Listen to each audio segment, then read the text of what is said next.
Maybe we can start now. Yes, Akansha, in the interest of time, let's go ahead. Sure. Hello, everyone. Hope you have had a great learning session so far. I just stopped my video in the interest of network. Uh, okay, so today's discussion is about core economic modeling, budget and impact analysis, and economic modeling. And for there are the learning objectives are so there are five different topics. Like we have divided it into five topics. First is about the budget impact analysis framework and what are its objectives.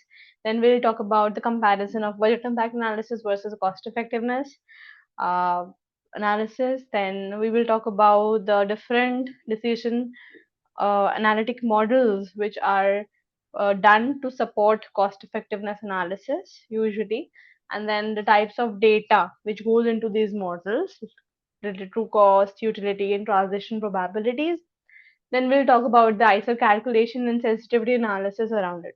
Okay, and I'll show you basic budget impact calculation on an Excel file. Also, try to show you the decision model calculation on an Excel. Not calculation, but I'll walk you through the model and show you how it is actually done, so that you can do the assignment which we will be giving you. So please be attentive, and question and answers. Questions will be asked can be parked for the later time. So maybe you can put up your questions or ask questions at the end. So first topic is budget impact frameworks and objectives. So what is budget impact analysis? You can find it anywhere on the online on net internet. So when you are basically trying to predict the potential financial implication of any new technology, any healthcare intervention, then you should go for budget impact analysis. Most often, when you want to see the impact of new therapy, new intervention, new healthcare program, and want to see the impact of changing healthcare utilization coming along with that new technology, right? For example, if you are going, let's say, you are launching a cancer screening program. Okay, so using that screening program, how much actually the utilization of breast cancer, how early the patients are being diagnosed and at early stages, and how less severe healthcare services are being utilized. So these kind of impacts can be measured with the help of budget impact analysis. Okay, moving on. So this is a basic uh, schematic of budget impact analysis. Okay, learn it by heart. This is from your is for good practices uh, article. So it shows you what all goes into a budget impact model. Okay, so here you can see. So what you have in budget impact analysis? You have a current environment, the current scenario, real the current scenario where you will have your total population, overall population of your country. Then out of that total population, you will have sick population, the population which is affected by a particular disease of your interest, the particular disease, the therapy for which the disease for which that new therapy is being launched or you are targeting to launch. Okay, so you will account for just that sick population.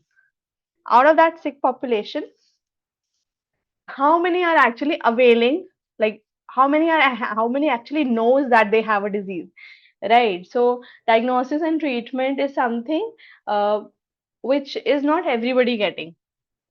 True. So out of total population, many don't even know that they have diabetes or they have any disease unless they get diagnosed. And after that, the next step comes when they seek treatment for it. So out of the sick population, you want to funnel down, you want to narrow down your population to the target population, which is someone who is actually going to a hospital or a clinic to avail the healthcare facility or to get the treatment. Okay, because only that will be the population which will be available to your to which usually that is the population which is availing healthcare facility, or drug maybe a new, the drugs maybe not everywhere you have uh, Akansha, full screen कर लो. oh, I'm sorry, No, no problem. I understand. I Flow just पे. forgot. हाँ भी ठीक है. Go ahead, please. Okay, so now you funnel down to your target population. Once you have a target population, you have resource utilization. In that population, the population you have funneled down, which is actually being diagnosed and getting the treatment, you want to know what all resources they are utilizing, healthcare resources in terms of number of hospital visits, how many times the doctor is visiting, like the patient is visiting a doctor, is he getting hospitalized for it, what treatment he's getting, and then is he having any side effects from that particular treatment, and he's going to hospital for those side effects, treatment of those side effects or adverse events, right? All these things comes under resource utilization.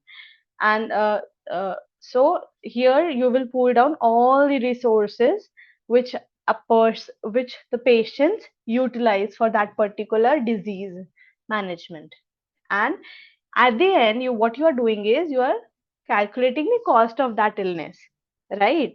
You calculate the cost of your illness in your current environment. Similarly, the very similar exercise you do for your new environment. What new environment? The place where you are introducing your new drug. So far in your current environment, you don't have your new intervention.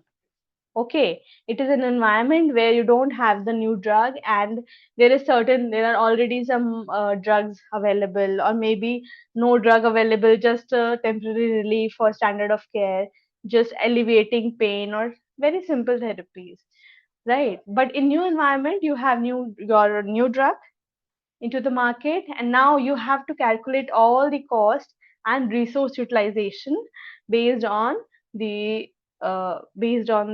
new drug, along with the others which were already there. See, once a new drug is launched, not everybody all of a sudden jumps to it, right? It takes some time. Doctors give it, like not everybody is ready to accept it. So slowly, the market actually grow before any treatment, any healthcare intervention. Okay, so on that basis, the resource utilization cost also changes, and then the overall impact is seen after doing the difference of cost of illness in the current environment and the new environment. Okay, and this way you get your overall budget impact, which we call as budget impact analysis. So you always remember this schematic. What is the basic difference? What is basically the budget impact analysis? This is basically the overall net impact after introduction of new intervention into healthcare and doing the net cost calculation. Okay, what are its main components? When you plan for a budget impact analysis, what are your main components? So first is your target population estimate, as I shown you in the previous schematic. First is your target population, right? Then you have your time horizon selection. So for budget impact, you don't do a long term evaluation of the drug. You look for 1 to 5 years typically to see, because you want to launch the drug, you want to see the short term and mid-term implications, financial implications of that drug or any intervention for that matter. So the typical time horizon for budget impact analysis lies between 1 to 5 years. Now, what are different cost categories for which you actually gather information? So your categories include your drug cost, monitoring of the patient, if the drug requires additional monitoring of that, then hospitalization, then adverse event management. All these are different cost categories which are uh, uh, which are included when you actually do the costing. And then market share and uptake assumptions. What is that? In your current market, the disease is already there, so there is some management already going on. So you need to know the market for what all currently standard of care or other competitive drugs are there in the market, against which you are launching your new drug, or against which you are comparing your other new drug. Okay, so this current distribution of different therapies in the market is market share, right? And then you have perspective. From which perspective actually you are doing the budget impact analysis? Are you looking from a payer's perspective, who is going to reimburse your healthcare services? Or you are going from a health, you want to do the costing from a healthcare system perspective because you are delivering the healthcare service? Or you want to do the analysis from a societal perspective, from patient perspective, who's actually going and availing the healthcare services? So based on that, your cost also differs.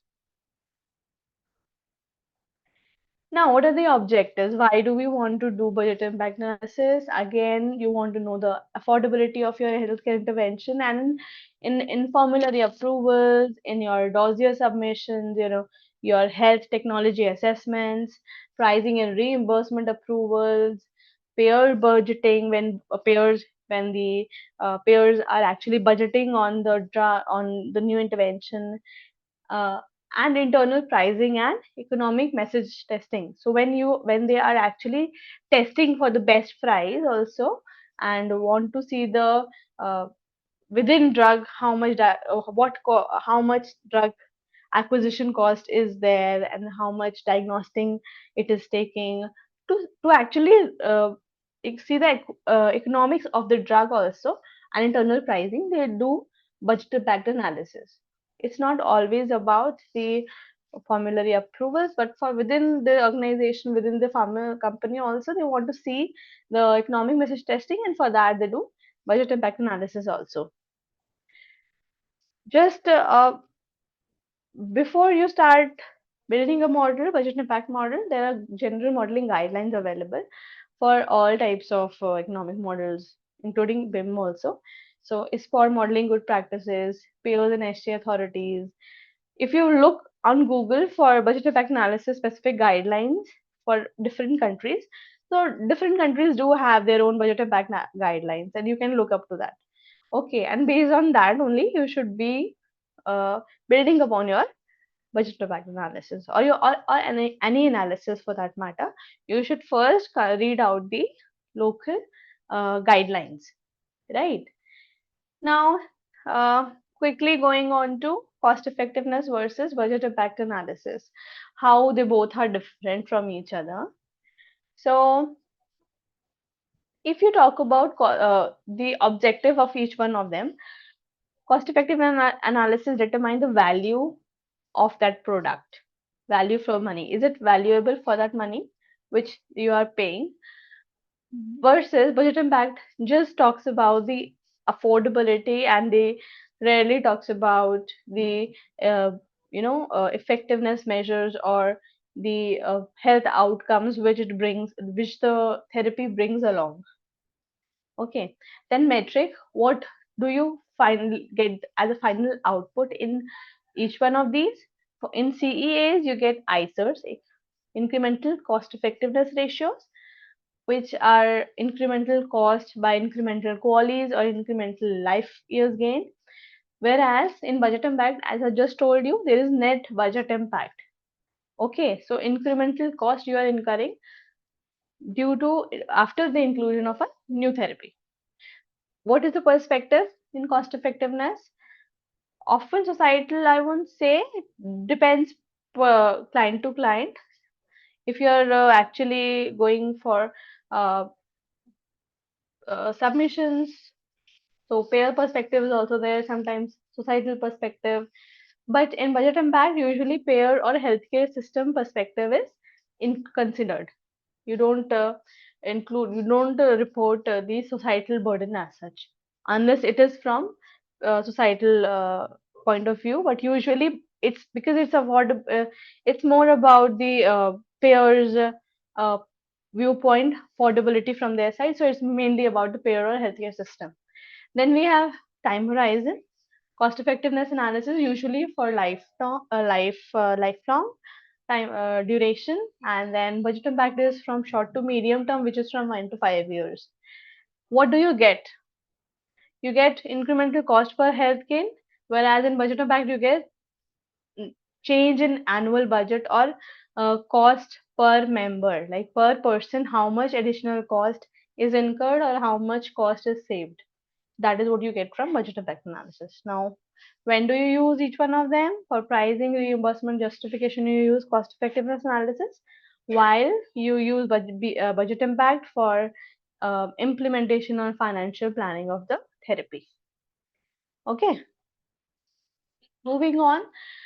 Now, I want to talk about the different decision tree and Markov models, which are at the background of whole uh, uh, economic evaluation. So far, I've told you about the different four different types of economic analysis, four different types of cost effectiveness analysis, right? I've told you about budget impact analysis.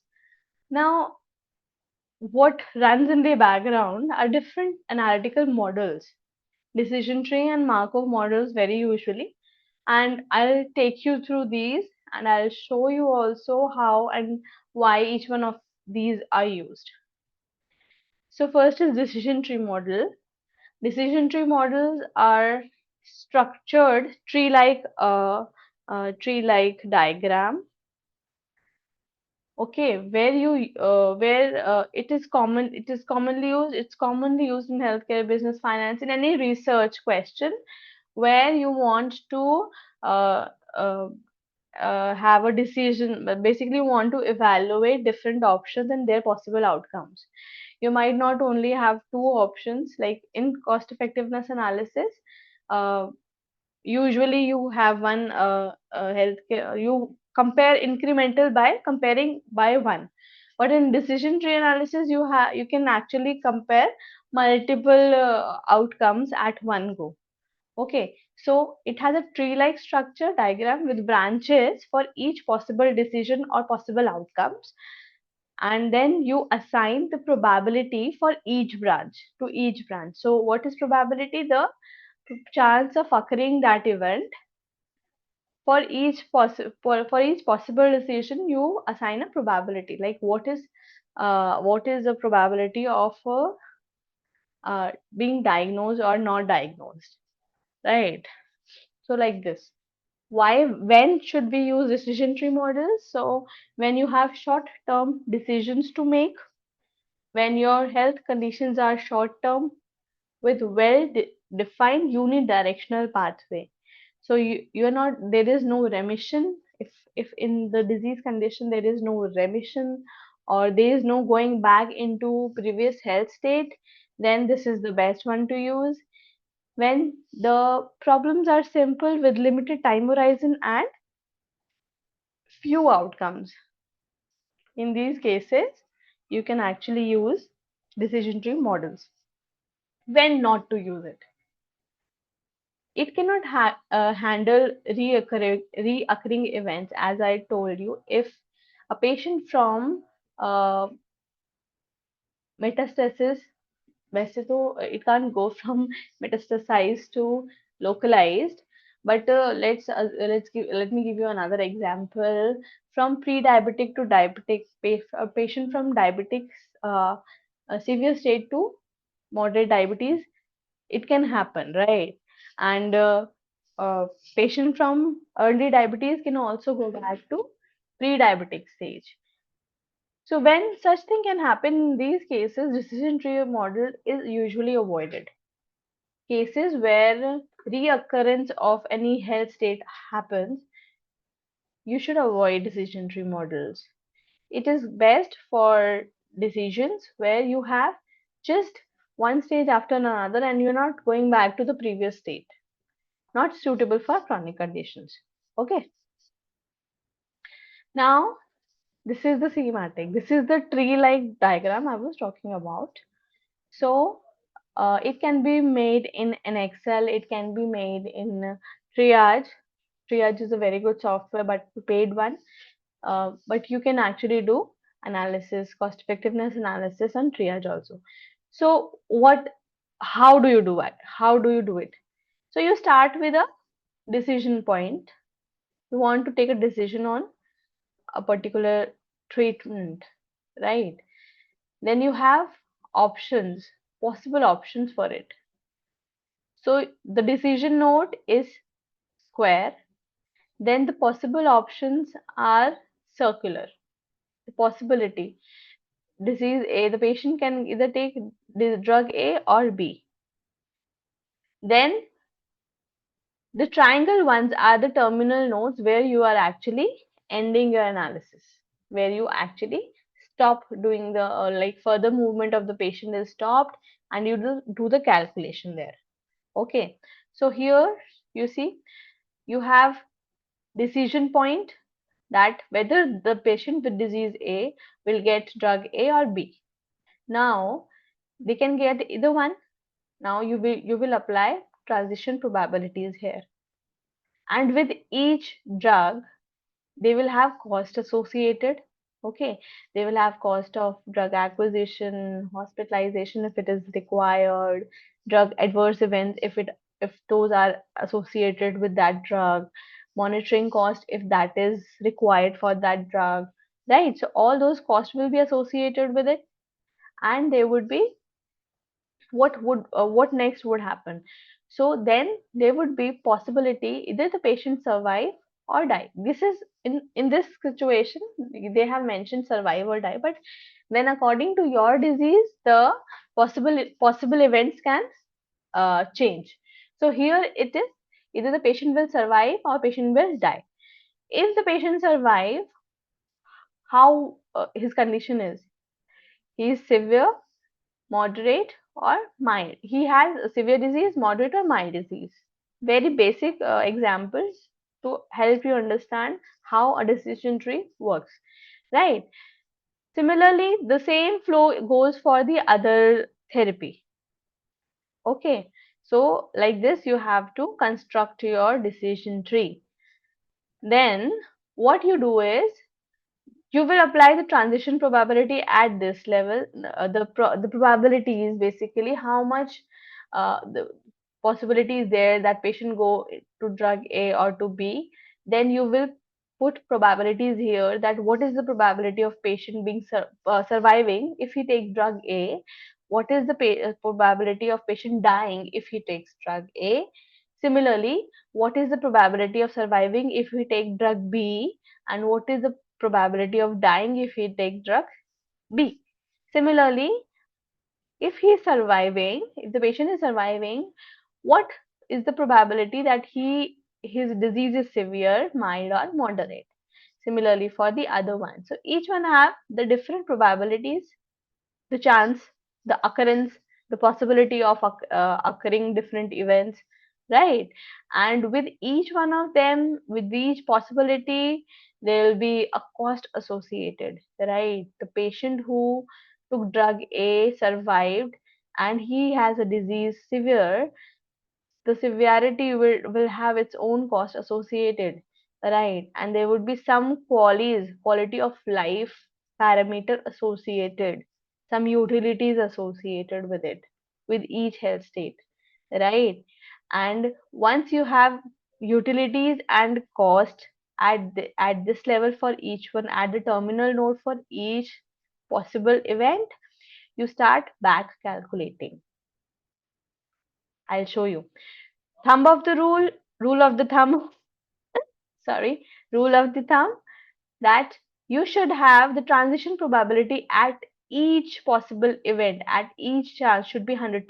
So at this point, the possibility, the probability should be 1 plus 2 plus 3 should be 1. It should not be more than 1, it should not be less than 1, right? If you have three balls in the box and two white and one red, what is the possibility? So basic maths. Okay, similarly, you have to make sure that probabilities are 1 at each level. At this level, it should be 1. At this level, it should be 1. Okay, and mutually exclusive. When you are designing your decision tree, make sure that all the possible events are not overlapping. They are mutually exclusive to each other. and the probability should be 1, as I told you. It should be 1 at the end. Then next one is, I'll show the example of this in the in Excel file. Now next is Markov model. A Markov model is a mathematical model which used to simulate progression of a disease over time. Decision tree was a static model, doesn't progress over time.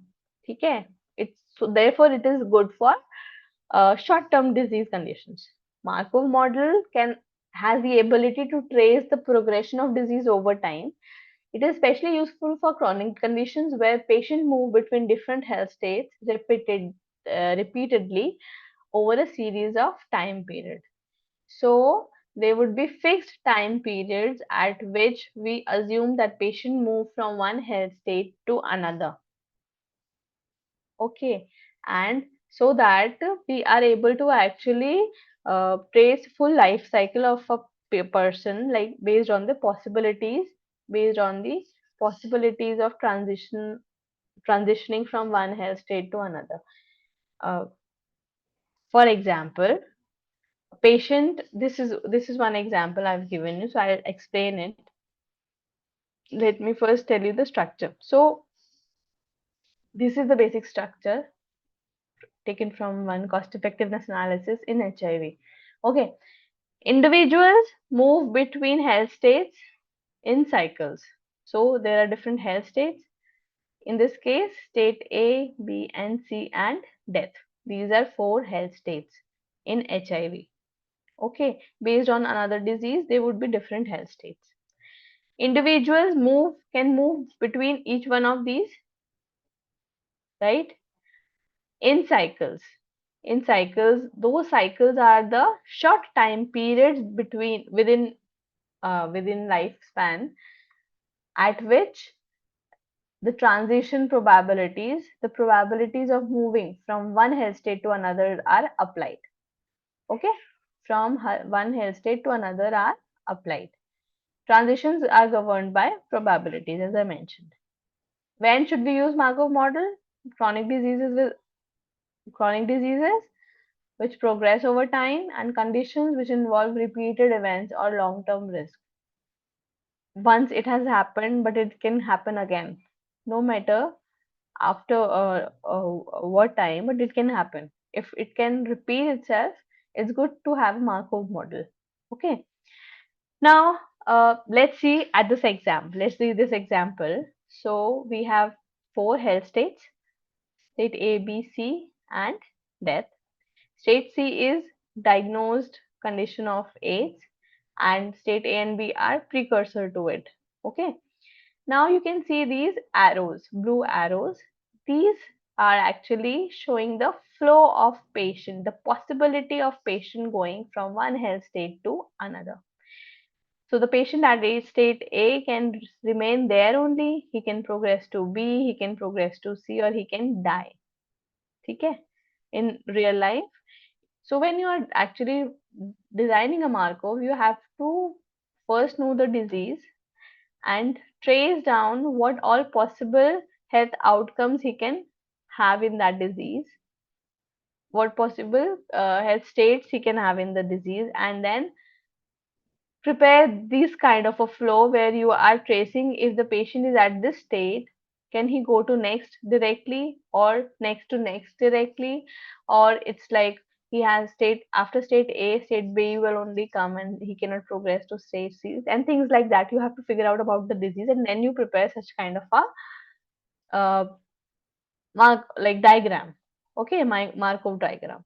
So here you can see that transition from this state, oh no, sorry, transition from this state to the state, these are the probabilities. So patient from state A can either go to state, can remain in state, that same state, he can move to B, C, or D. Similarly, patient at state B can remain in that state, can move to C or D. But see, patient cannot go back from state A B to A as per this table and this diagram also. So From state B, you cannot see an arrow going back to state A. But this is possibility in some diseases. So you will have to make sure that you are including that into the model along with the transition probabilities. Okay. So this way you actually lay down the transitions from one health state to another. And then based on that, you prepare something like this on an Excel file. This is one example only. So you start with a certain number of patients. It can be 100,000, lakh, whatever number you like to have. Okay, usually minimum 1,000 patients. Start. Sometimes there are assumptions around it also.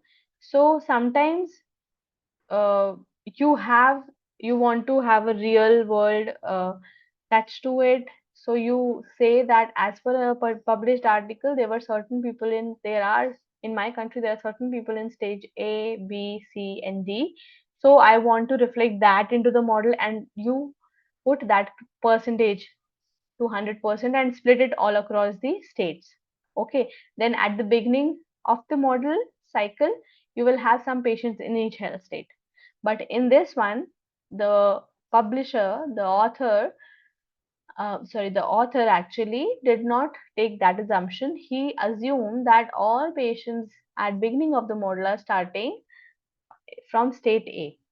Okay, so now based on the transition probabilities, from state A, patient can remain in state A, go to B, C, D, or uh, no, B, C, and D.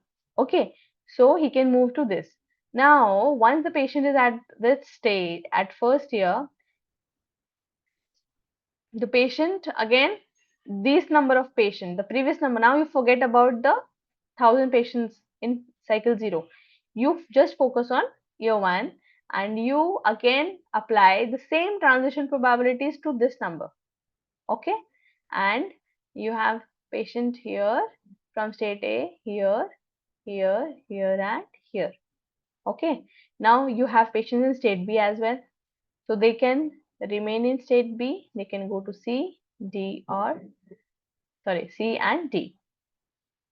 Since patients from like one state are not going back to the previous state, so that is not happening. But in such case, then you will have to ensure that patient this two out of this 202, if that was there, if there was some probability, transition probability available that patient from state B can go back to state A, then you will have to put some patients from B to A also. Okay, so I will give you an exercise to actually not very long, just till 10 years to actually make a Markov trace. Okay, so it is very important to understand. Okay, I take a break here. I want to see if you have any questions.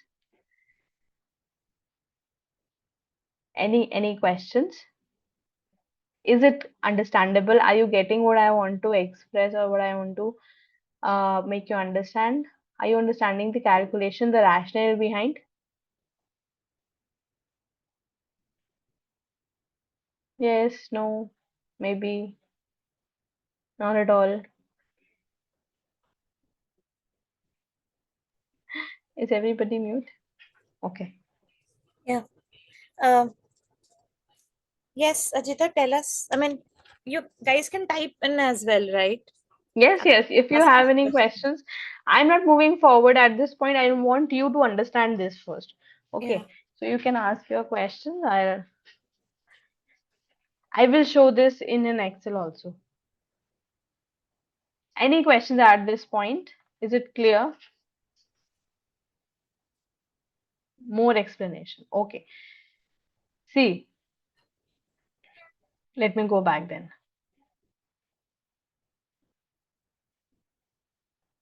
So in Markov model, first step is you know your disease. What are possible health states a patient can have if he has a disease XYZ? Okay. You put all those health states in a paper. write down them in a paper, and then understand the progression of that disease. That a patient in state 1 can move to state B directly, to state D directly. He can die. What are the possible outcomes of patient moving from that one health state to another? Okay, this is step 2. Once first step was you put down all the health states together. You see what are the possible health states based on the literature, based on different studies have been done based on the natural history of the disease or previous studies. Maybe you can leverage those. Then second thing is you have you have drawn the transition, the movement of patients, the possible movements. Okay. Third step is once you are done with this, you now need to search for the transition probabilities, the probability of movement of those patients from those health states which you have just drawn. Okay, so you need to actually know how many patients of stage A can move to stage B, C, or can die, right? This is the step 3. You have traced the transition probabilities. Once you have done this, then came the uh, then came this exercise. Okay, now you will put all your states in columns and cycles. Cycle length would be the year or the duration, the time duration at which you want the patient to move from one health state to another. Okay, and how do you decide on it? If the disease is rapidly progressing, then you probably have shorter cycle length. Okay, if the disease is rapidly progressing, then you choose to have shorter cycle length. And if the disease is chronic, long lasting, and progresses slowly, then you probably have yearly cycles. And this also depends on the clinical data. If the data is available for shorter durations, then you can actually make your model that way. And if it is for like annually basis or half yearly basis, then you can actually determine on your cycle length based on that. Okay, so now you got the rationale behind how to choose your cycle length. Okay, you know your cycle length now, you know your all the health states now, and you know your transition probabilities now. Now what you do is you start with, just for the ease of calculation, because in a cost effectiveness model we are not calculating cost per member, we are calculating incremental cost, and it doesn't matter if the incremental cost is for one patient or for 100 patients, you are just doing the difference. So we take a number, 1,000, 100,000, or lakh, whatever number for your ease of calculation. So here the author has used 1,000 as his initial starting point. Like 100 patients, 1,000 patients are starting at state A in the model.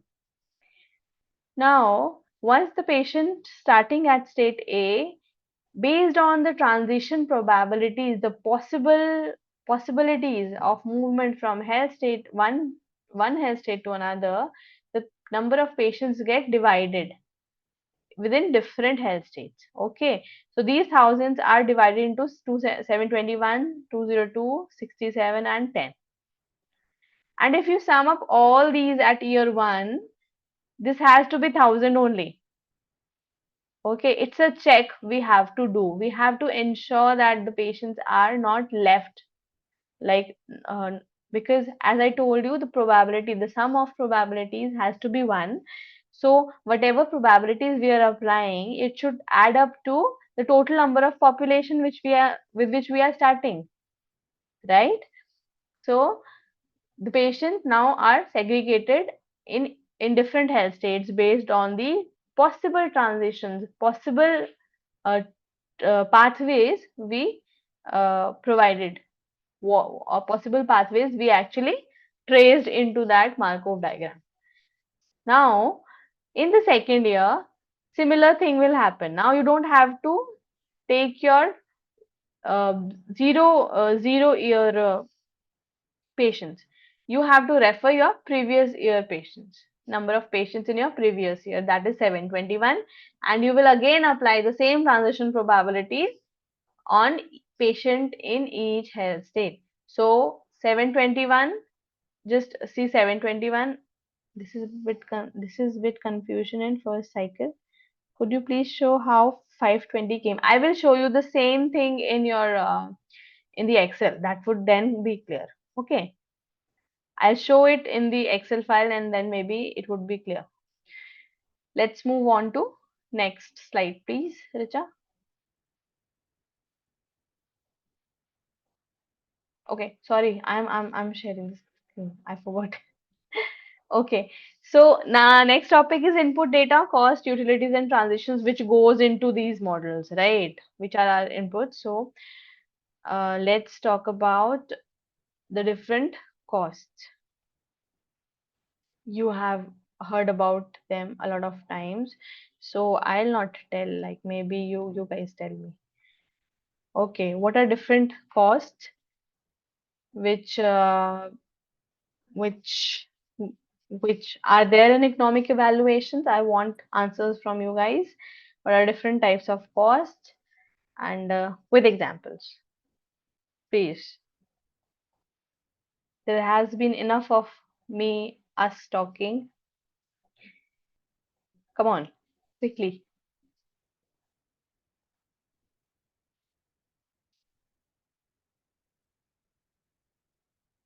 please. Anybody? Anybody? Nobody?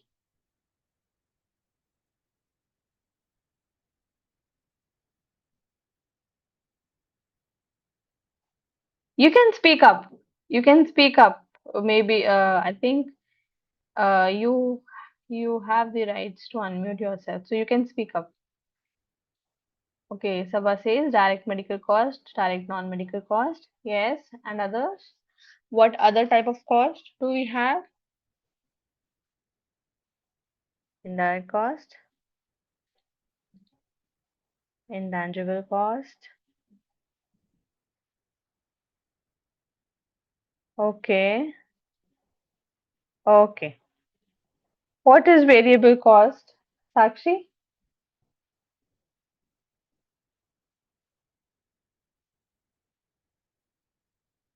It's mute only. Okay. Different types of cost. That is what I'm asking. What all main categories of cost do you have? So you correctly mentioned direct cost, no, indirect cost, and intangible cost. Within direct, we have medical cost and non-medical cost. Medical costs are related to the treatment, and non-medical costs are related to availing that treatment. If you have to go to like your clinic, your hospital, if you have to stay somewhere, those types of costs are in indirect non-medical cost. Okay, right. So moving on. So correct.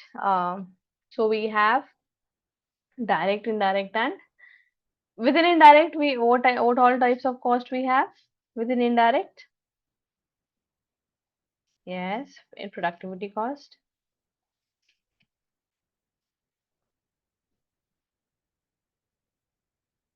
Okay, okay, great.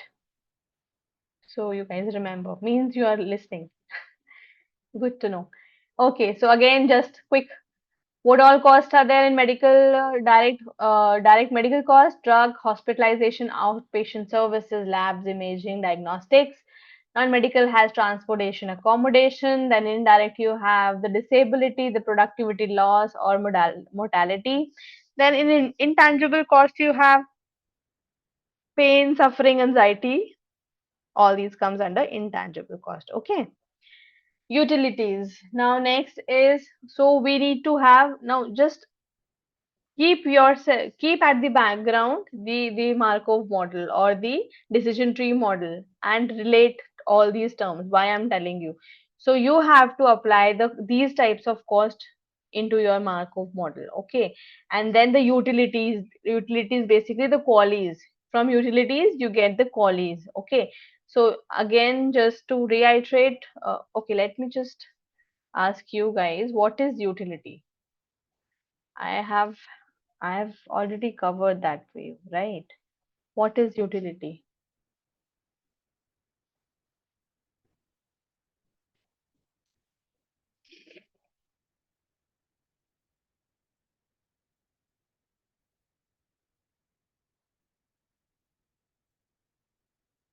What is utility, guys? Anybody?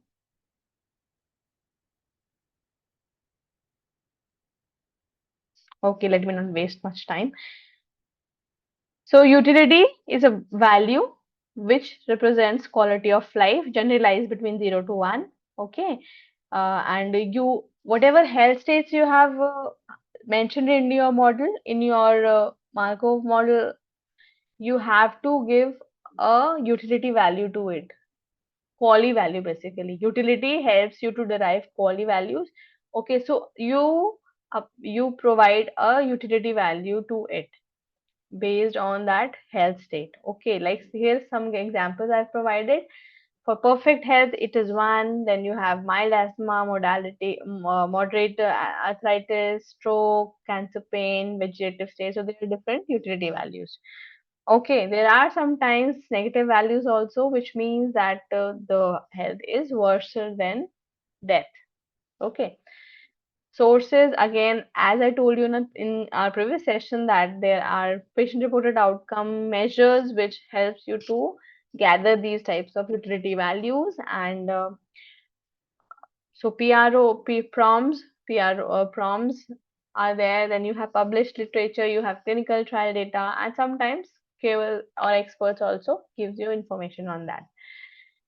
Now, next we have transition probabilities. What are those? I've been talking about it in this session. So, again, the chance or likelihood of moving from one health state to another in the in cycles, right? And how do you get it? Like you can get it from clinical trials, from meta-analysis, from registry data. You can get it. Sometimes you don't get directly the like transition probabilities, but you do get hazard rates, okay, or transition rates per unit time. So you can convert it using this formula. Okay, so P is the probability of an event occurring within a particular time period. Then you have E is a base natural log, base of natural log. Then you have R, which is the hazard rate or transition rate, which is available, which you can get from different clinical trials or meta-analysis. And T is the time interval for which you actually want to do it, years, months. So this formula can help you to actually translate the continuous data like hazard rates and all into discrete transition probabilities which can be used into the model. Validation. You ensure that probabilities across all states sum to 1. It should not be more than 1. Okay. Now, how do you do ICER calculation? I'm done with today's teaching. Now I'll give you a demo of how a budget impact analysis have to be done and how a decision tree analysis or Markov model to be done. So I'll quickly reshare my screen. Where is it?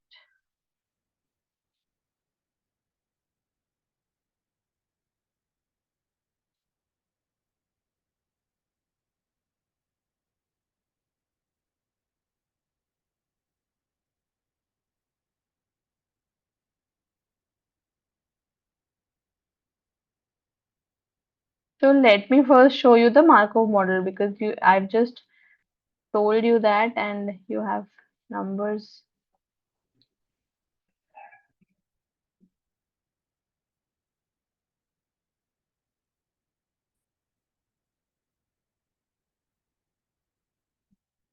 Hmm.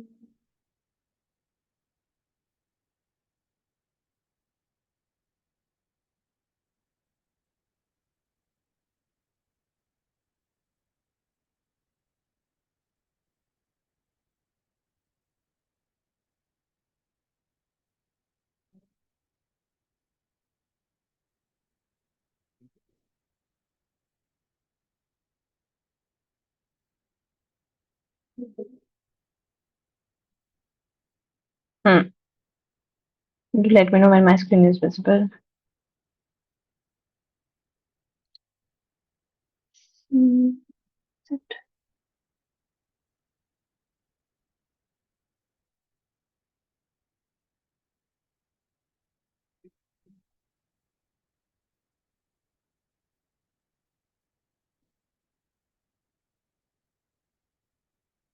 Why can't I share it?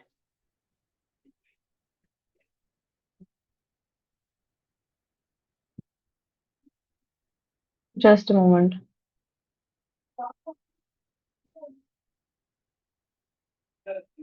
Hmm. Share screen. Entire window.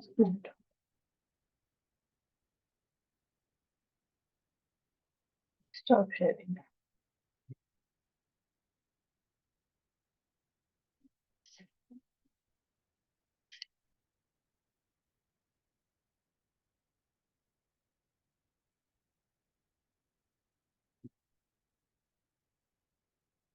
Okay, now yes, it can be visible. Is it visible? I can't see you guys if it's okay. So, as I told you, this is the same Markov trace example which I was showing it to you. So here I have pasted the same table with the same numbers. Okay, the transition from these state to these state. These are the transition probabilities. Okay, and this is the cycle. So at this, the assumption was at zero cycle at beginning of the model, like beginning of the cycle, beginning of the time horizon. We did not have any person in the other state except state A. Now what we have done is the patient from previous state A are state A to state A transition probability is applied to patient in state in next year. Okay, and then in the state B, out of those 1,000 patients, these many patients will go. Patient from state A to state B, this probability has to be applied. Okay.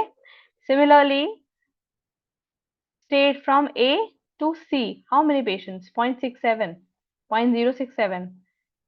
This is applied to this previous year. So all numbers are being applied to previous year patients. Okay. And again, the same thing from state A to D for 1,000 patients. Okay. Now, when you come to year 2, now your question is how did you get 520? Same rule, you have to apply the same transition probability from state A to state A, but on these 721 patients now. Because now you have just imagine this in your head, just try to imagine that in whatever the population was in year 2023 was not there in 2024. There would have been some changes in terms of moving patients from healthy to disease like this, right? Real world scenario. We try to simulate real world scenario using these things. Okay, so the patients who were at zero cycle were 1,000. In year 1 they were distributed in different health states based on these transition probabilities. Now when they are going to next year, like from 2024 to 25, the patient will again move. The healthy patients will not, all the healthy patients will not remain healthy. Some of will get get unhealthy, will go to different health states. Similarly, this is happening in this, that all the patients in state A in previous year will not remain in the same health state. They will move in different health states based on the arrows which we made, which we showed here, right? So now those 721 will again get distributed to different to all the states based on these transition probabilities. So patient from here will go here, here, here, here. Okay, and also now you had some patients in state B also. So it will have two type of patients, patients from state A and also from state B, right? So for state B, what probability you have to apply? The patient who is transitioning from state B to state B, like this, from state B to state C. So for these number of patients, you have to apply the transition probabilities at this level. And for state C, what probabilities you will have to apply? These. And for state D, these. Okay, now clear? Now is it clear? Right? Is it clear? Yes, no, maybe? Okay, great. Okay, so this is one step of doing your cost effectiveness analysis. First, you have to trace the movement of your patients over the full time horizon you have selected. So if you have selected 30 years of your time horizon, 30 years of time horizon, 30 years of your time horizon, and your cycle length is, here it's 1 year, but in case if it is cycle length was half yearly, how many rows would you have? Tell me. I'm asking these questions so that I know that you are attentive. No, no, no, no, no. Sorry, this is wrong. 1/2. ठीक है, बताइए. Tell me. If you have 30 years of your time horizon and your cycle length, here your cycle length is 1 year. So how many rows will you have? Let's first tell this one. Let's first understand this one. If you have time horizon 30 years and your cycle length is 1 year, not half yearly. If you have cycle length of 1 year, how many rows will you have for these patient transitions?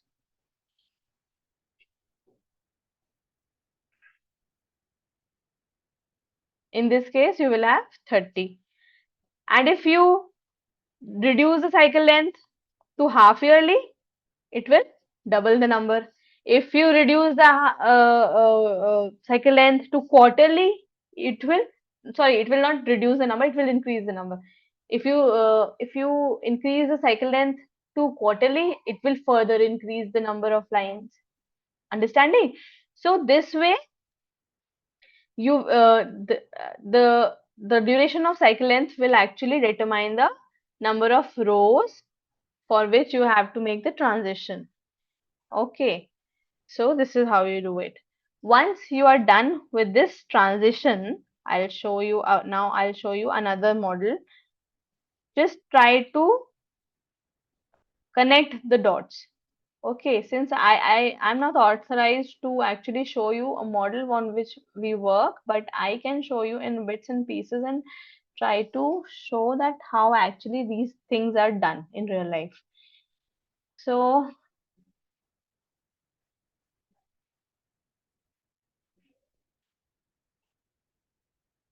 now I'll share my another screen and do let me know if it's visible. I'll go trace exercise. No,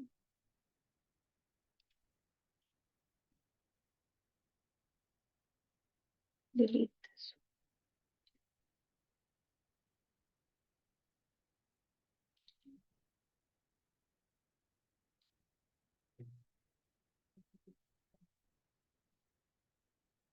Now let me know if it is visible to you.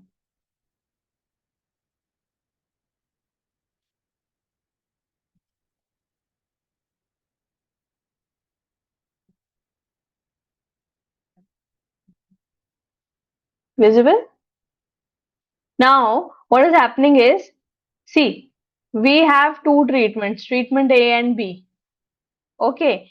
Now, what you need to do is, once you are done with your transition probabilities, like putting up the transition probabilities for your full time horizon, what you need to do is you need to apply the cost and your health outcomes to those. So you basically now have how many patients every year are in each health state. For example, here here actually they had one patient only. They made the they, not they we made this only for one patient. So you can have from 1 to 100 or 1,000 whatever you want. Here they we did for one, and then once you have this Markov trace developed, what you will simply do is you will multiply the cost with these probabilities. Before that, you need to actually have the total cost for each health state. Here it is silent, active, complicated, or death. Okay. So for each one of these, you will have to do the costing.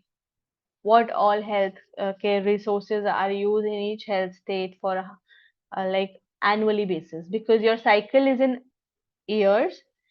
Your cycle is moving in years here. In this case, it's not years. It's a monthly. In this case it was monthly cycle, but usually if whatever your cycle length is, you have to have your cost in that duration, in that time duration only. Okay, so you have your month your here you have your monthly cost, and you multiply that cost with the number of patients in each health state for each year, and this way you will get total cost for each health state for total time horizon. See, we have done the total for each health, for each time horizon, for each health state. Okay. So this way, what you do the total of cost for each health state, and you also have the total cost by doing the sum of all the health states, right? Similarly, you do for the outcomes. You have your utility values. You multiply those utility values along with the along with your number of patients in each health state, in each year, in each cycle, and then you do the total. Okay, so here sum is done, sum for each health state you get, and you get total outcomes.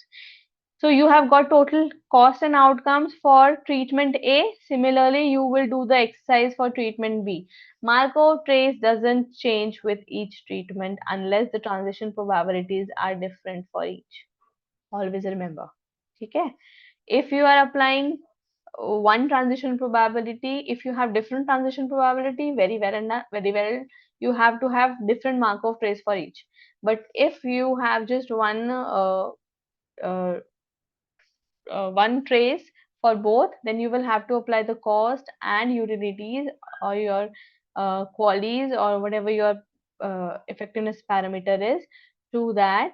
You multiply it with that, and then you do the total cost and outcomes. And what you do at the end? You do the incrementals. Subtract the cost of your intervention from the comparator, and uh, outcomes of your intervention to the comparator, and see the incrementals. Correct? Okay? Yes, no? I'll give you an exercise for this, and I hope it is clear. Okay, great. So this was an example of a Markov model. Let me just share my screen and show you how budget impact analysis is done. So this is the background behind the incremental, the cost effectiveness ratio, which you actually uh, get as an outcome. So now, hope you understood. I'll give you an exercise for this. So please make sure that you understand it well. Now, next is I'll show you quickly a very basic budget impact analysis example. It's not that easy all the time, but just to show you how it is done, I'll to basically connect the dots what I have taught you today. Let me know if my screen is visible. Is it visible?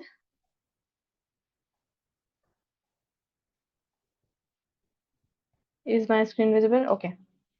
Okay. So see here, what now first let's revise what we talked about. This is the schematic where you have the total population, then you funnel down to your target population, and then you apply total cost, which is related to hospital, ambulatory, adverse event, whatever. And you do the same thing with new environment, and you do the budget impact. Now, it's the very, very easy, very basic thing just to show you how it is done. So you have population of the country, India, very vague number, but whatever. Then you have proportion of adults. Let's assume that this new treatment is applicable to adults only. So we take out that population. Now you have prevalence of your disease to further narrow down your population. Then diagnosis rate and treatment rate of that population, and finally you get total number of patients for which your for the target population for your therapy. Okay, once you get your target population, you want to know what proportion of patients in this population are actually getting what type of treatment. Okay, so you will find out first before doing this exercise. Actually, you need to know what are the different comparators of your drug in the market already available or well established. Okay, then you make a list of them and see the current market shares or market uptake. How many patients are taking what drugs? So out of these patients, for the all these patients, you will actually subtract, like not subtract, you will divide these number of patients into different comparatives which are already there in the market, and that would be your current scenario. Okay, so here the next step is your to distribute these patients into the market share. So let's assume that you have your new drug is drug 1 and other two are the comparators, and in without like in current, not without, let me say current scenario, you have you don't have your drug because it has to be launched, so it's zero, and 60% is taken by 60% of the patients are getting drug 2 and 40 are getting drug 3. Make sure, all rule of thumb, that the total market share has to be 100%. You can't have miss out on patients unless patients are even if even the patients are dropping, you have to have total number of patients coming up to be 2100 at the end. Okay, and the future, the new scenario is when your drug is has entered into the market. So you will have certain percent of patients who will get this drug, maybe very minimum 1 to 10%, whatever the number the uh, the pharma company has to achieve or has to target, or they think of targeting. So they will provide us the numbers, and then we feed those numbers into the model, and then there would be already there were 21 patients in the same in the country. Now we are assuming that there is a new scenario where we think that the new drug will take 10%. These 10% will be taken from the therapies which were already there in the market, right? So the market share of others will get impacted. See, from 60-42, it came down to 55, 35. Just very vague numbers, but usual practice that if you have a bag full of balls and you have to add in new balls, there is no room for new. So you will have to pick out some uh, older balls to fill in new balls, right? So this is a same thing, similar thing, not same. Okay, now based on these market shares, you will have to divide these population into number of patients. So you will have, see the formula. I have multiplied these patients with the market share for each drug. Okay, in current scenario and in new scenario both, and the sum has to be sum has to be the sum total sum of the patient in each scenario has to be this 2100. This is step 2. Step 1 is you defined your population, your eligible population. Second step was you got your market share, and based on that the number of patients.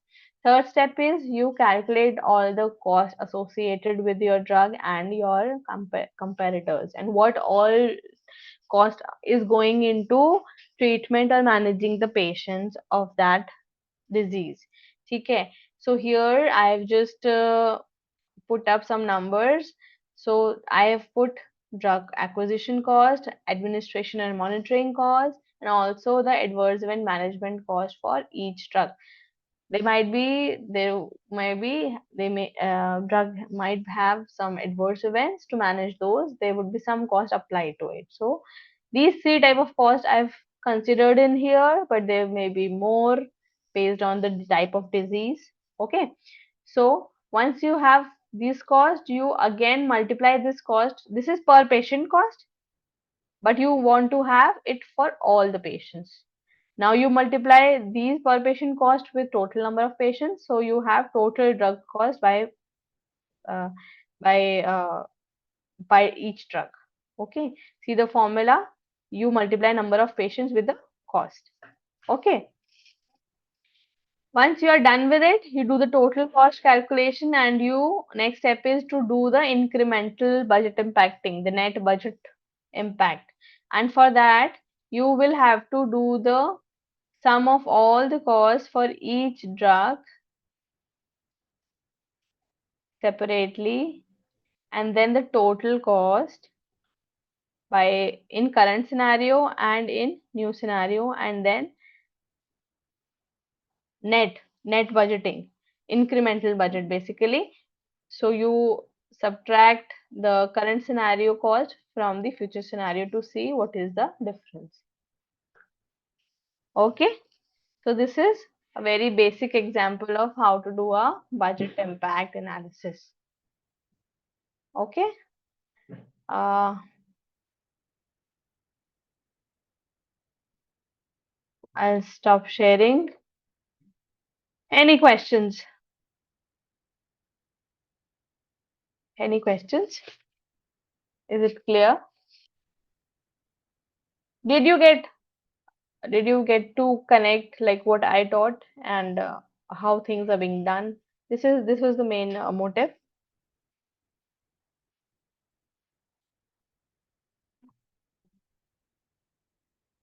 Any questions? I'm done with the practical session. This is what I had to show you.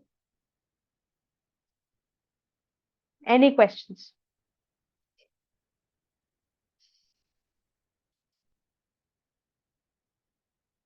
Man, cost for treatments will take from official websites.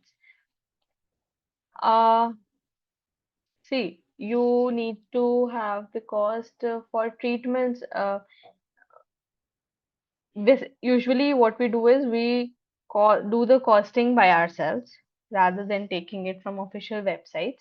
Okay, because the model you have developed, see, if if you have done Markov model and your model cycle is weekly, let's say, and you might not get the weekly cost for your health state.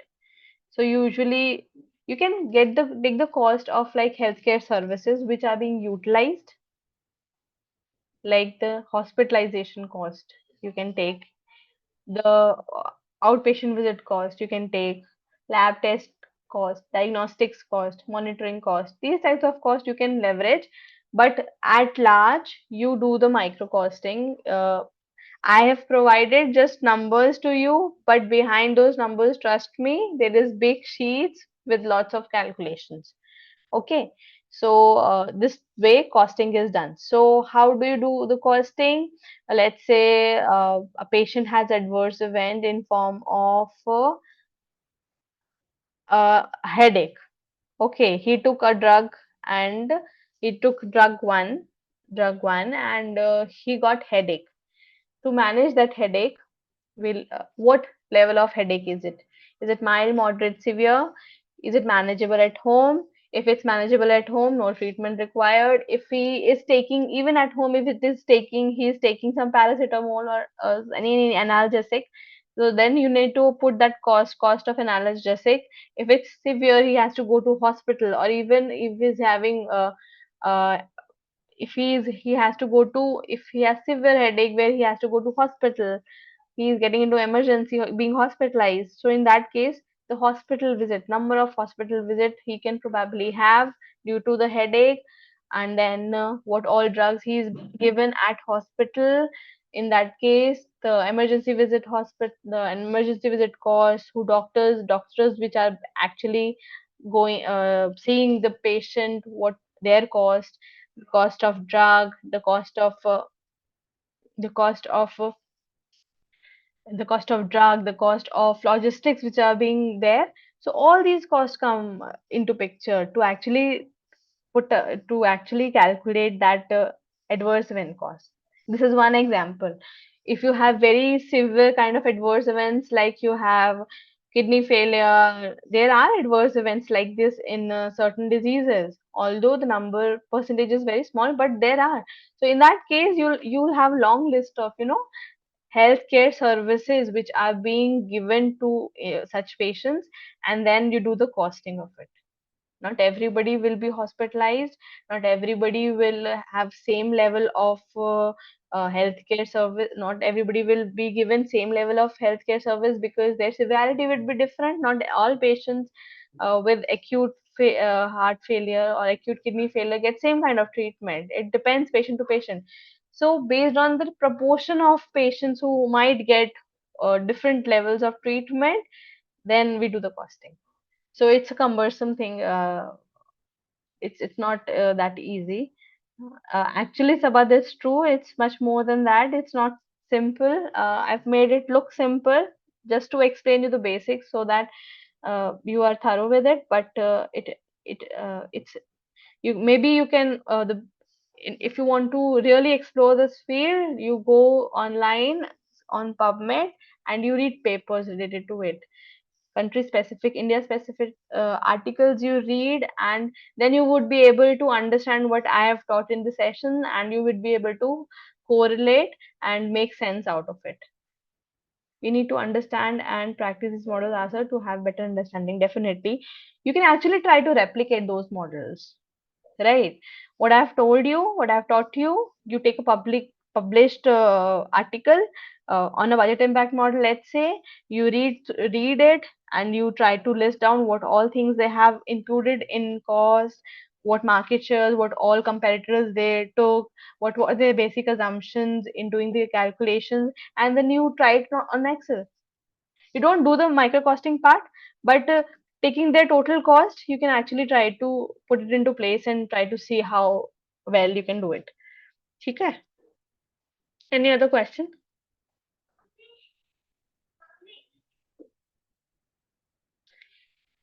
Okay, if there are no more questions, Richa, we can close the call and we'll share the assignments with you. Yep. Okay. Thank you. Okay. Thank you everyone. Have a great evening. We are left with one more session next week, and if you have any questions, you can ask in that also. Meanwhile, we'll share the assignment for this week with you soon. Thank you so much. Good evening. Thanks, Akansha. Thank you, everyone. Bye bye. Bye bye. Bye bye. Thank you.